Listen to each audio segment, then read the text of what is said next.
next series will start in fall, so we'll be talking about, topics and what we're presenting on, but we're not quite there yet.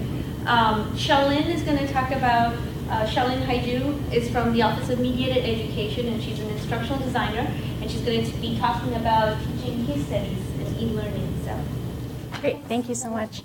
Okay, let's begin with me asking you a couple questions. Maybe if you could tell me a little bit about your interest in case studies and what case studies, teaching case studies means to you would be helpful.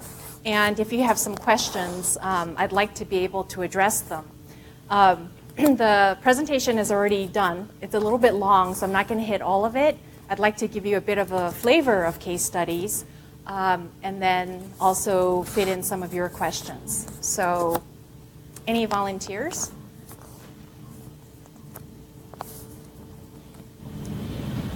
I'm in the philosophy department, and I teach ethics a lot, and I think that case studies would be very useful for teaching ethics, but I haven't come across very many. I haven't found many, so I'm hoping to get to know where there are some that I could use. Oh, there's at least 2 major online sites where they offer ethics case studies, and one of them is in the slideshow, and if you give me your email or email me later, I can email you the other one, because the Development and Integrity class, out of the Honor and Integrity program, they also used, they got full copyright release to use a bunch of ethics cases out of a university in California. It was a Jesuit university. Yeah. Okay, cool. Others? Ways that you might want to use a case study. I'm in the veterinary medical teaching hospital, so medical case studies would be one of my big interests for both our students and for distance education for graduates. Do you know if there are repositories for that sort of case study? I'm in the radiology department, and there are a lot of human medical sites, and then there are some veterinary radiology specific sites too. Fantastic, good. And do you know about the copyright on those? If you just let people use them, or? I don't, as far as taking the material to use for teaching, I think most of them are copyrighted. I think most people can enter the sites to see those materials like our students could. Okay, because for a couple of different faculty members, all it took was 1 or 2 emails, and they would just sign over all rights, for academic use. So you might want to look into that too, but that's interesting. Okay, others? I have a faculty member that is looking at trying to develop some case studies through some research that he's doing, and then using those for learning purposes for other people within the same field. That makes it very, very interesting. The reason why I got started in this was I worked for Washington State sometimes. It was negotiated into my contract when I came here 2 years ago.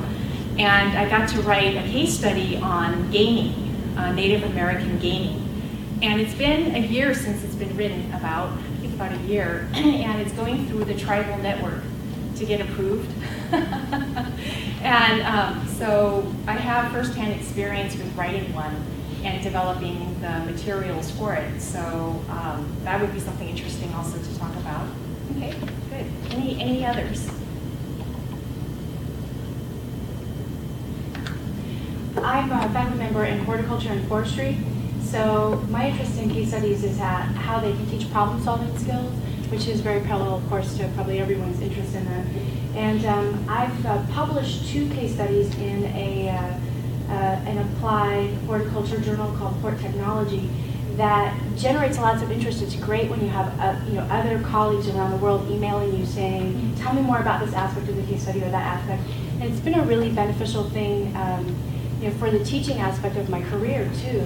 Sort of working on teaching, but also getting a referee publication and tying it all together. So that's fantastic.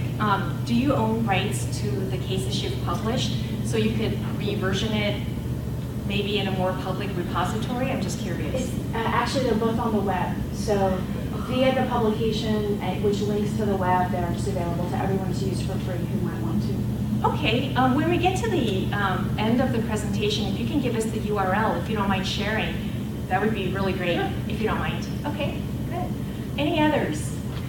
Are you giving us an opportunity to give you some idea of what kind of issues we are dealing with, or Yes, what please. we are interested in? Yes, please. I am interested in, by the way, I'm in speech communication, and I teach cultural and relational communication and interpersonal communication and conflict communication. And I know a colleague who is going to teach peace communication. And we are more interested in human interaction, the problem solving and conflict resolution and personal relations. If there are any cases or database for cases that we can use for our class, and I also teach distance classes also. So internet database will be really useful. So I can give them assignment, and Okay. case studies are becoming more and more popular in our area too, rather than quantitative, like survey stuff. So. That's a very good point that case studies are about qualitative studies.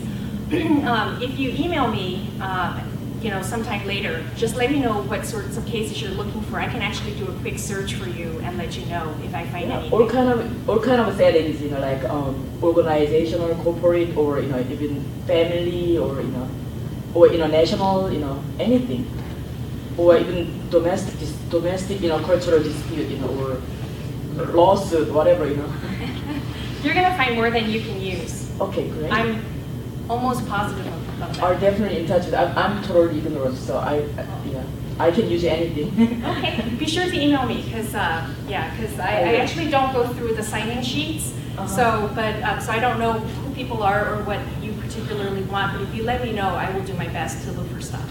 Okay, good. Any others? Okay, very good.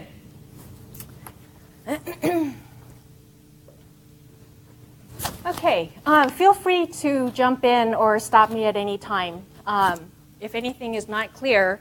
And there's a lot we're going to cover, so some of this I can cover in our talk, and others we're going to have to cover later. Okay, so what is an online teaching case study? Okay, and you'll notice that teaching is highlighted. A teaching case study is built around stories that are real or fictional. So you can use an imaginary story for a case study if it represents reality. Okay, but it has to be based on reality.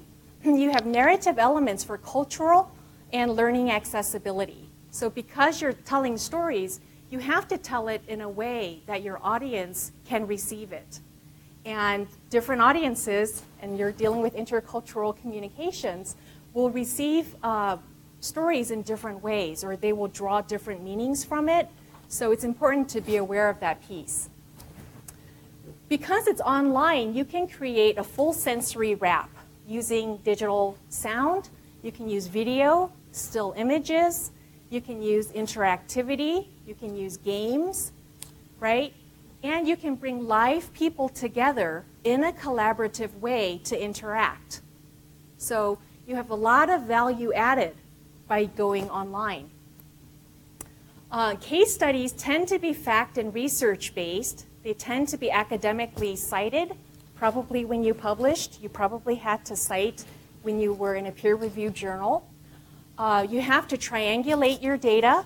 Those of you who are in qualitative research knows that that just basically means you've got to do due diligence on your research, and if you have major conflicts and contradictions, those should probably be resolved in some way, or at least acknowledged. You need some sort of learning outcomes design. So you're not just telling a story to tell a story, but you are telling a story because you're trying to convey some complex situation, some problem-solving abilities, some analytical abilities, okay? And you often create an online teaching case study with instructor notes, right? Because when you do the handoff to someone else, it really helps to have some non-public, direct line as an instructor on how to use the teaching case study. A teaching case study can also be interactive, so you can have role plays, simulations, and scenarios, right? So you can pull someone into this international conflict. And these are the players, and here are their situations, and how can they resolve their differences. Okay. So in terms of learning outcomes, what are the types that people talk about? People talk about problem solving real-world problems through case analysis and macro and micro perspectives. So it's about point of view, it's about values, it's about situations, it's about ethics, all those different pieces. Learners tend to like storytelling and they tend to engage better when they're part of the story, right? When they have a role to play and they have an assigned role, they can research it and they can bring new learning to a particular case. You have, in this type of learning, very creative and open-ended possibilities. It's a very stochastic model. In other words, you don't know at the beginning of the class where you will end up at the end. You don't even know what's going to happen in the middle, right? Because every person in the class can take the learning in a new direction. And that is one of the biggest benefits of case studies because they're going to bring new learning to you. They're going to give you new eyes to look at a situation. They're going to give you new problem-solving strategies and that sort of a thing. So your cases will continually evolve. You have a lot of digital artifacts and complementary World Wide Web cases that are available. There are probably, well, I'm not going to guess how many repositories. There are numerous repositories. I'll show you 4 or 5 today. And then you can also capture new research for the historical record and for learning using a case study. Okay? Case studies, because they're qualitative, will allow you to scoop up types of research that may not be considered typically used in quantitative studies. Right? So you can have, in the Native American case studies case, I could use documents that the tribes held, for example, if they were willing to release it. I'm not saying they did, because I didn't get that far. You have to build long-term trust relationships, to do some of that sort of research. So, so this is a little bit about the learning outcomes for case studies. Now, the online delivery of teaching case studies is not new. These emerged in the 1990s based on the research. So multimedia was brought into play. The building of cases focused on single sourcing.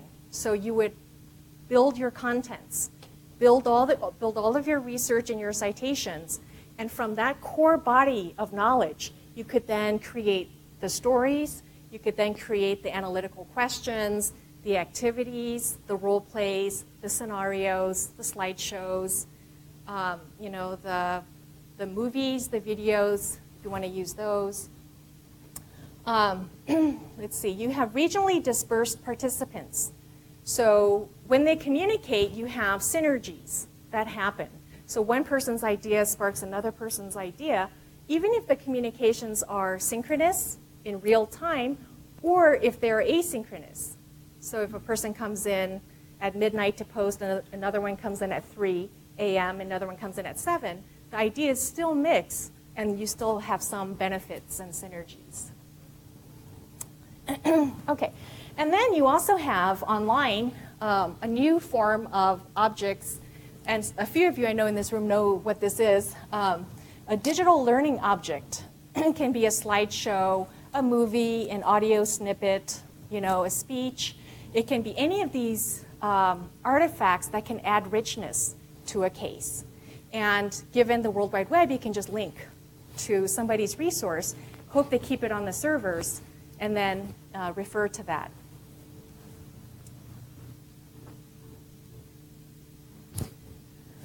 So based on the research, what do people walk away with after they are done with a case? Hopefully they come away with some leadership skills, some trust building, some conflict management, right? And so Collins is a major researcher in that area. You may walk away with the skills of negotiation, mediation, and collaboration, okay?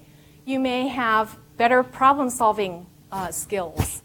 And you may have higher order critical thinking based on listening to other people's points of view and the insights that they bring to that particular case.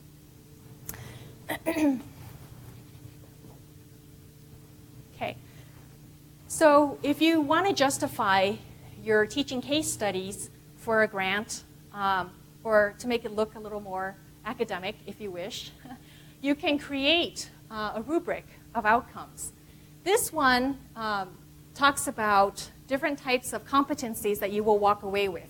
The very first column deals with knowledge. The second one deals with a change of learner attitudes or reinforcement of certain attitudes, and then walk away skills. And then, of course, on the left column, you have the domain knowledge, whether it be food science, animal science, philosophy, any of the fields that you all mentioned and others, strategic competencies, social competencies, and self-competencies, right? And there's different other features you can actually look into, but this might be a good starting off table to say, okay, what are we actually wanting people to walk away with?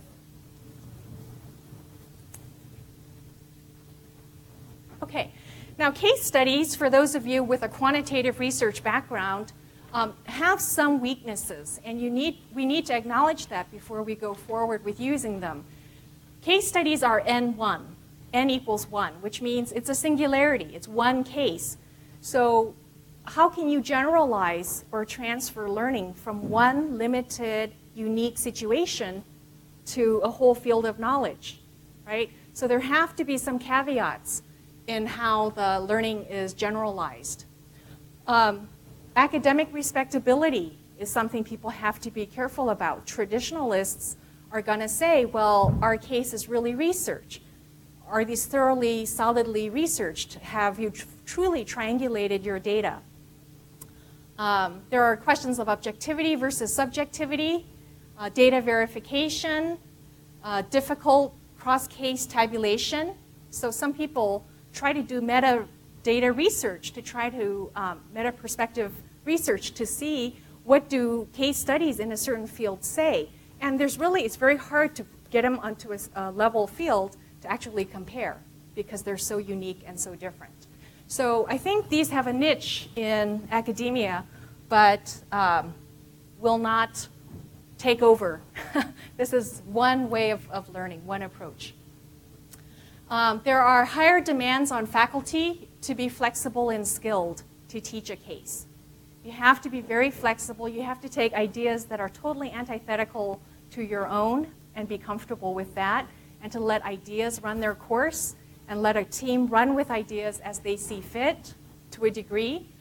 And to realize this is a kind of replication logic, not sampling, so you're not saying, we can generalize from this part of the population, blah, blah, blah. You're actually just saying, well, this is one case, and it may apply to others. This is a kind of example. So again, let's go back to what a teaching case study is, and then we'll look at how they're put together and then how they're deployed on a learning management system. So teaching case studies are stories with educational messages. They tend to be open-ended and experiential, and there are built-in analyses to them, and they're often undergirded by theories, so some sort of educational theory. A teaching case study is based on an actual event in general, and it's a story told about the real world. And so it brings the world into the classroom so students can practice on real-world problems or challenges. There are many different types of teaching case studies. You can have some that are focused on an area. There are a lot in business, a lot in medicine, a lot in law, a lot in engineering. I think Harvard University was one of the very first universities in the US to start using case studies. And so they have a wide use of those.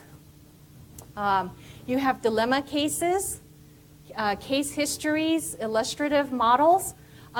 Cases don't have an absolute set conclusion. Okay, so they are like open-ended questions, and where people take it really depends on the group looking at it. And one of the main strategies in the creation of a case is through progressive disclosure. Okay? So what you do is you tell a story, tell it up to a certain point, and have an ethical or behavioral or other question brought up and discussed.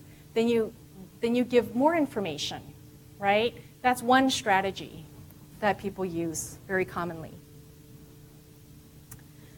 There are standards for quality in cases, not only peer review that was mentioned, but one researcher said a case has to be significant, it has to be complete regarding analytical boundaries and collection of evidence. You cannot tell half a story. You have to tell a full story. All relevant information has to be made available. Otherwise, your case is going to be somewhat biased. You have to consider alternative perspectives. You have to have sufficient evidence with the latitude to take a variety of stances. So it can't be an open and shut case, because then the discussion ends. If it's a yes or a no, that's it. And it should be engaging. People should want to debate.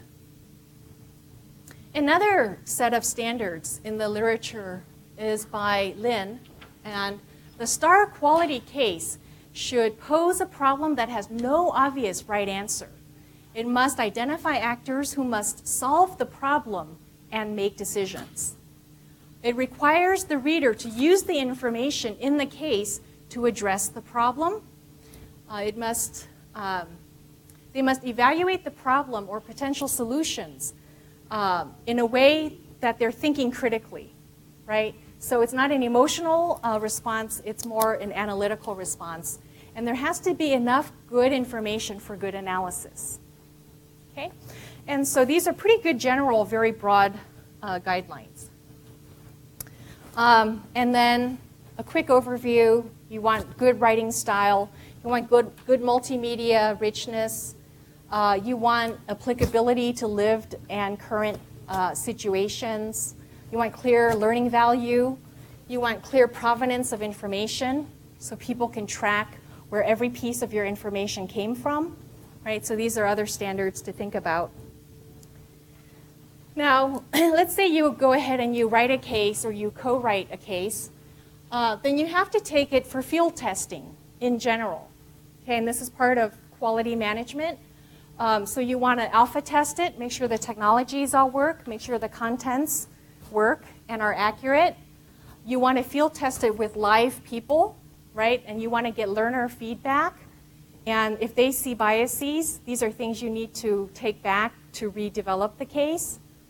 You want to get commentary from faculty who've used the case so that they can learn about that. And then you want to double check the sourcing. The types of research you can use to write a case can be primary or secondary. Primary would be the fresh stuff that has never yet been captured before. And generally, you probably had to do primary research or add new information to publish a case, I'm guessing. You can't just take published information and rework it and write a case in general, okay? Unless you bring great analytical depth. But in general, a case has to add some new information. Okay. So if you're going to author a teaching case, you need to think about certain things, such as how are you going to handle your research information? Because you may end up with a fair amount of research in order to write a case or a series of cases. You need to think about your point of view, your narrator, your tone, your terminology, your legal concerns. You don't want to, step on someone else's intellectual property or trademark, right, or patent. So all of those concerns come into play, especially if you publish on the World Wide Web, because then you go out to an international audience. And then, of course, how you design your multimedia as learning objects also should be sound pedagogically. Another thing to think about is the types of roles you create for role plays. And when you write a case, you need to think about the pre-briefing and the post-briefing, right? That means, what do the learners do leading up to the case and the simulation? what do they do during the case, and then what do they do after the case, because how you debrief it will affect the value of the learning, right? Okay, and I'll skip this part. This is actually about the Native American gaming case that I wrote about, because you're going to, the point there is just that you may have to version your case. So if you teach graduate students, you may write a case for your graduate students and then simplify it for undergraduate students. Okay, so you may have to version it.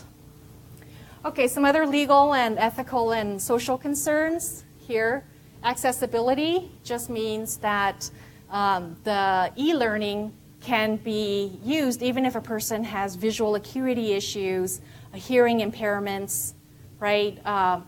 Symbol processing, cognition issues, or mobility issues interacting with a computer. So those are other things to think about when you're building an online case. There are all kinds of digital resources that you can use to enhance a case, and we talked about some of these, but you're generally creating a full experience for a person when they come in. And so often, a lot of courses have lead-up studies, and then you have the actual case analysis or the role plays or the simulations, and then you have debriefing. So these materials can come into play at any stage of that learning. Okay. Because teaching case studies actually assume a fair amount of knowledge of the domain, it actually helps to build some pre-learning for novices, people who have very little background, maybe not enough tools. It may help to give them some of the tools with opt-in pre-learning. And then if you bring in experts to play certain roles, you may also want to enhance the expert experience by giving them some fresh information, some new angle, some, some rare interview with an expert. Okay, so that adds value to the learning.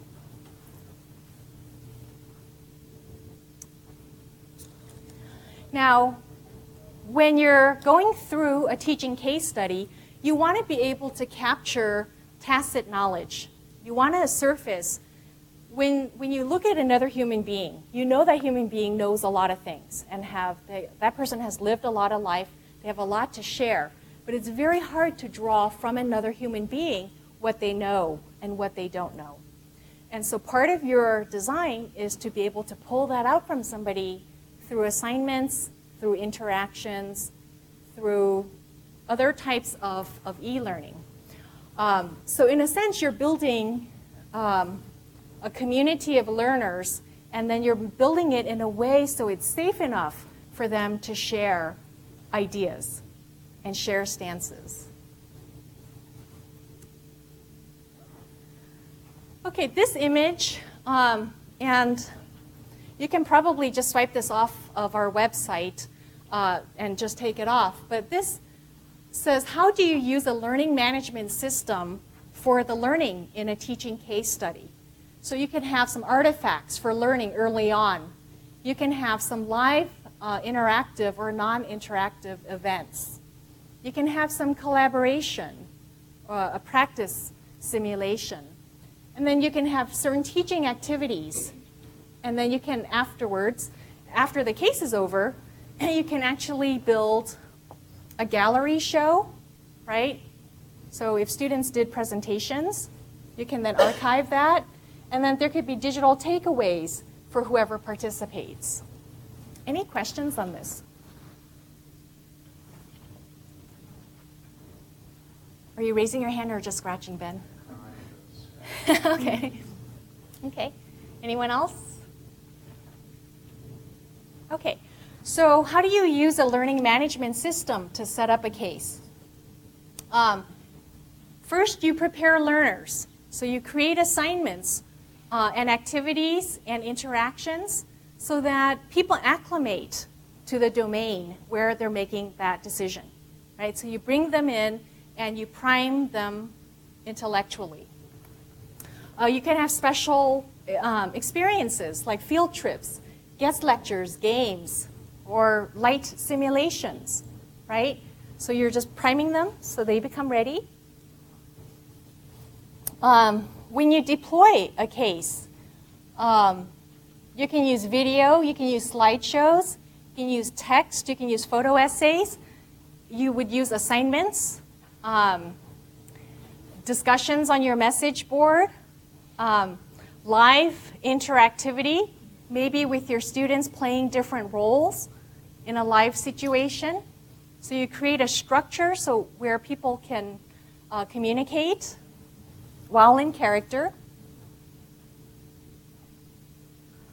And then after the case, then you debrief it, right? You say, what happened here? You know, what behaviors did people come up with? What insights did they come up with? And a lot of researchers have argued that it's in the review that the real learning value happens. The interactivity is great, but what the learning management system allows you to do is you can actually archive all of your chat. You can actually archive your live interactions through Wimba, right? And so people can actually go back and say, okay, what happened, right? How did this play out? And what does that mean? Okay, so the affordances of a learning management system are many. You can have interactivity that's designed, that's asynchronous or synchronous. You can have digital learning enhancements. You can have value-added localization, right? So if you're doing a national case, which there are some, then each local area may have unique learning that's going to happen among certain learners, right? And then they can then do the case with a local angle. And you can have research by your learners at the top left. That's jigsaw learning, right? And that's, how many of you know that term? Okay, one, okay, just one, thank you, two. Okay, so jigsaw learning is just the idea that each learner has a piece of the jigsaw puzzle. And so each person does their own research and they bring that unique piece to the learning. So it helps create a whole picture for people around them. You can have time elements in a case study. It can be chronological, like a general story. You can have nonlinear, where you can have little pieces told in different time space, you know, so people experience an event out of time. You can combine different cases from different sources, right? So different ethics databases, for example, about a particular issue, right? So there's different ways to enhance the learning. You can create websites where people who come to your site to deal with that issue can do add-ons. They can build new knowledge. So a case evolves, right? So people can upload videos or audio or slideshows that would benefit that case. And here, learners, again, define the curriculum. It's an emergent curriculum because a case is not decided the moment you start teaching it. It evolves as you teach it. So learners bring value.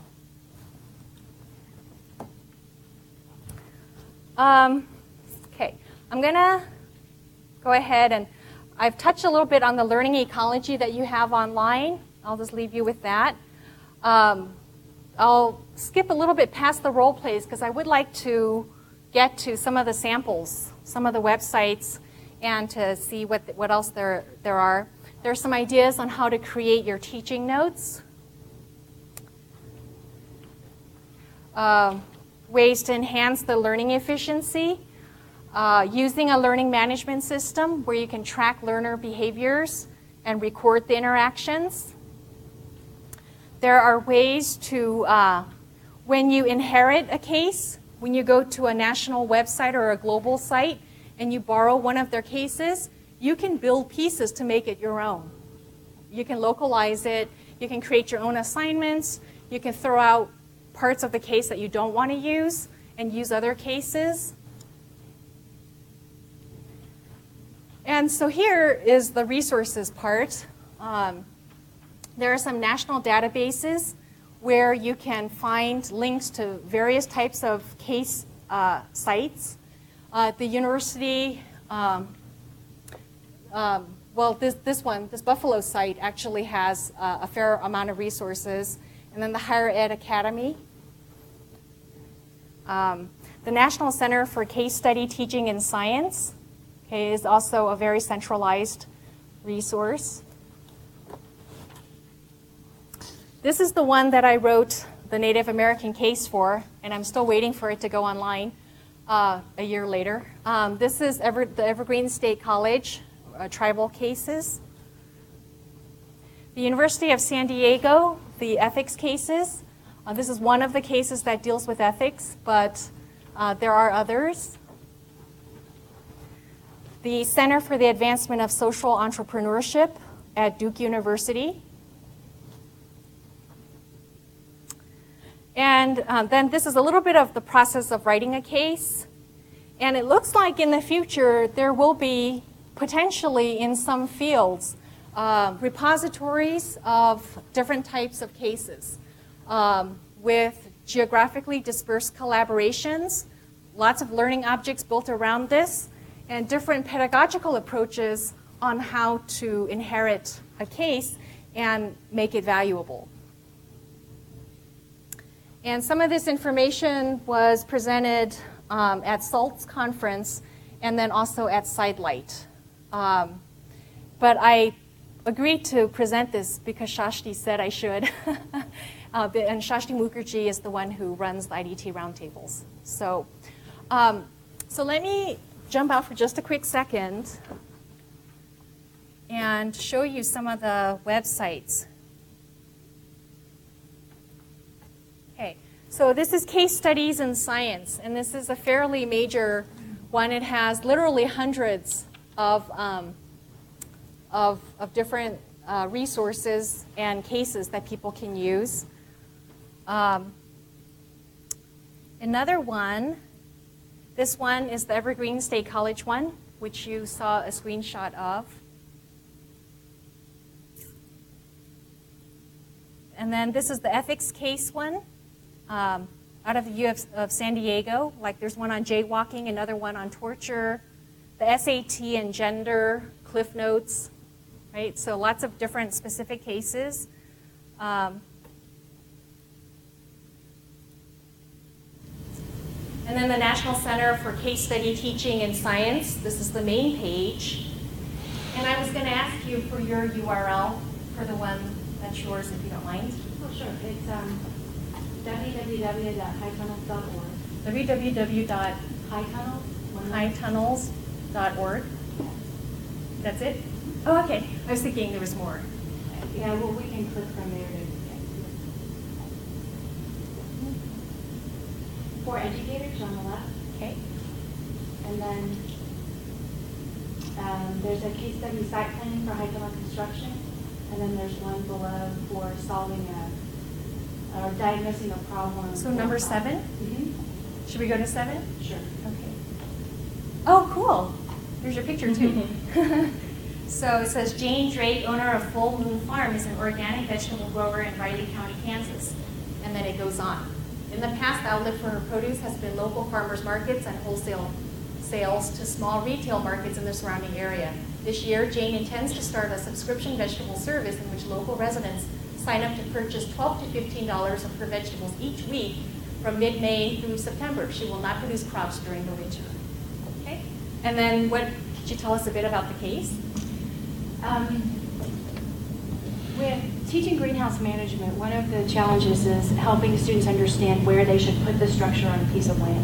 And there's never a right answer to it. It's just that some things are more important than others that you factor into consideration, including the kind of business that you have and when you're going to need the structure and so forth. So this is basically an open-ended case study that just allows the students to think through, you know, what's important and what's not, and actually cite the structure on a piece of land and talk about why they did that.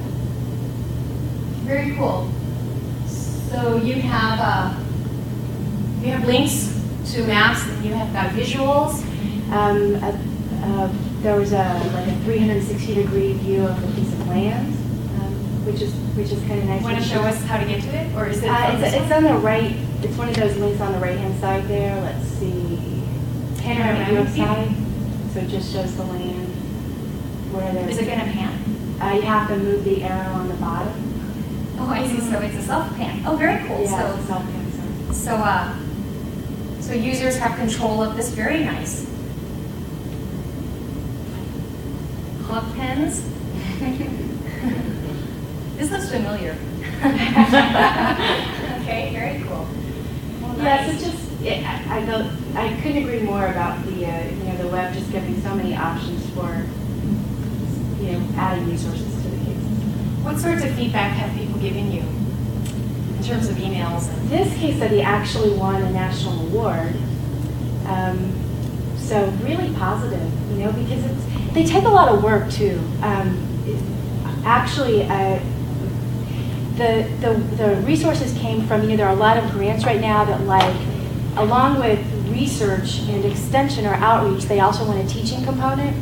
And so this was actually funded a graduate student assistantship for 2 years, and she did a lot of the work to develop these 2 case studies.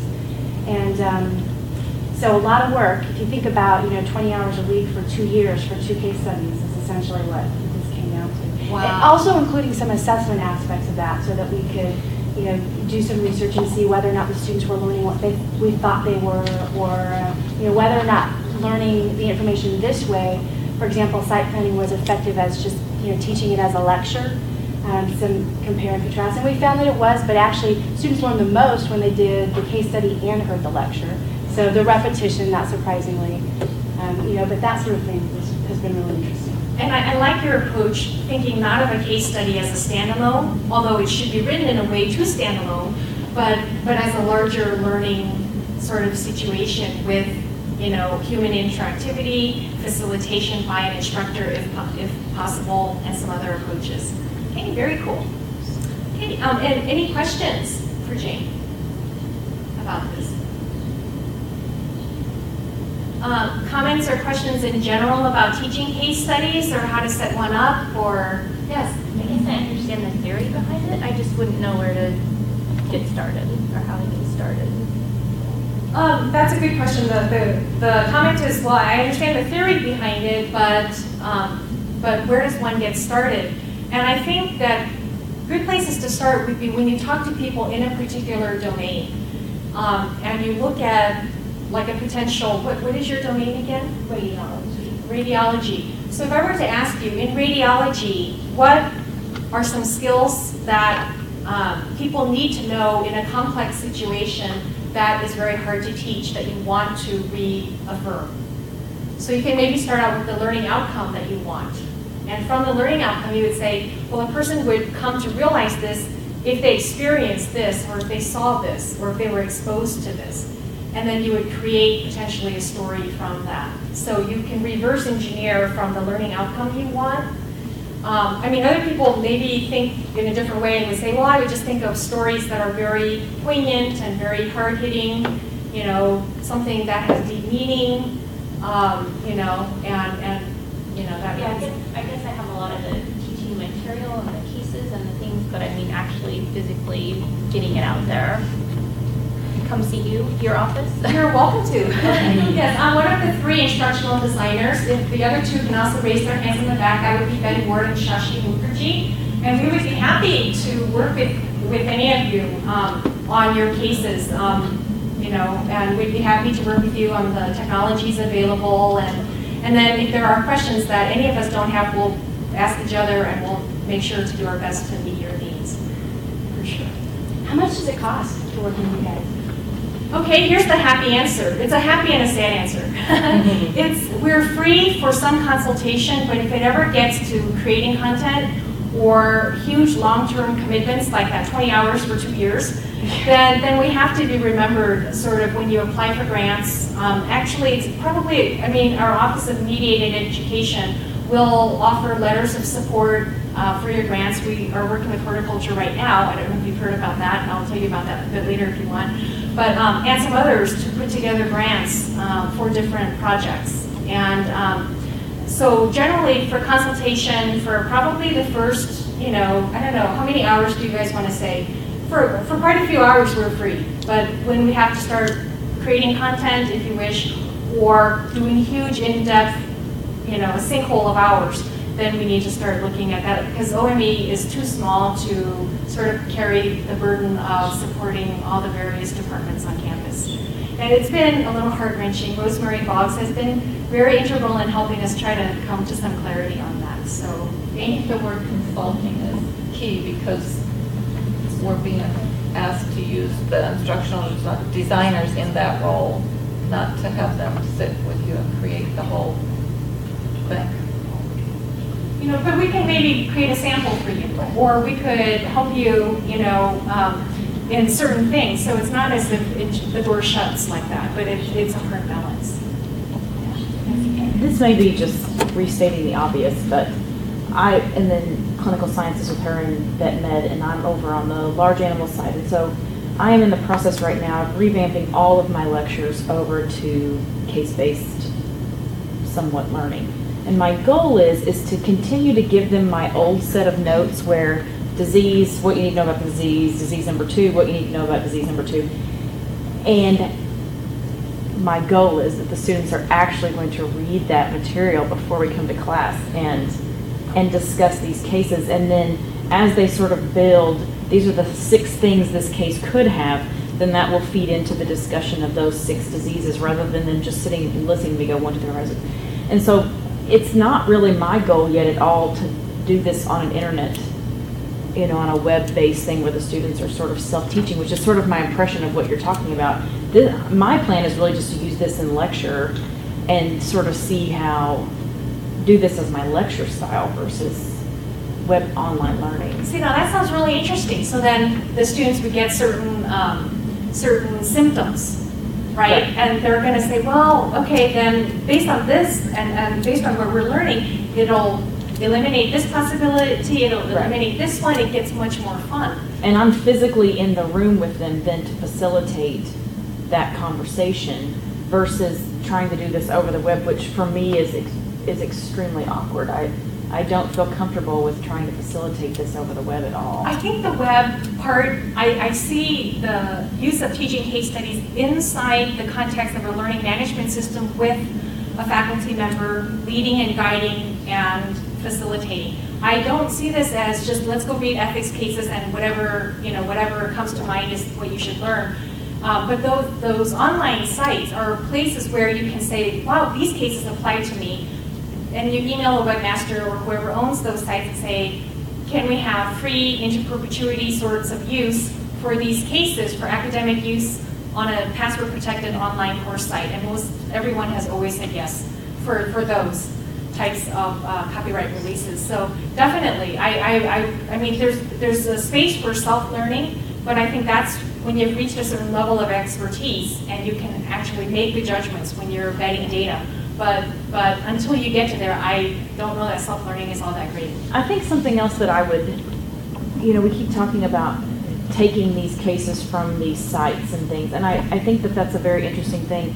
And you say in radiology those are available. In my area, I'm not aware of any sort of repository for those. But I think there is real value in presenting a case that you've actually been in the middle of versus taking someone else's case, because I think it allows me to stand there in front of the students and say, okay, here's what actually happened when I was standing out there and it was 20 degrees and the wind was blowing. That's a very important thing that students need to understand in my field, that you're not always in this ideal situation, and to present them with that real world, here's what was supposed to happen, but here's what actually happened. And so I think it's valuable to maybe take some inspiration from these other sites. But man, if you have practical experience in your field, I think you ought to, like what you did, build your own case from your own experience, because it really provides those students with much more beyond the theoretical what should have happened.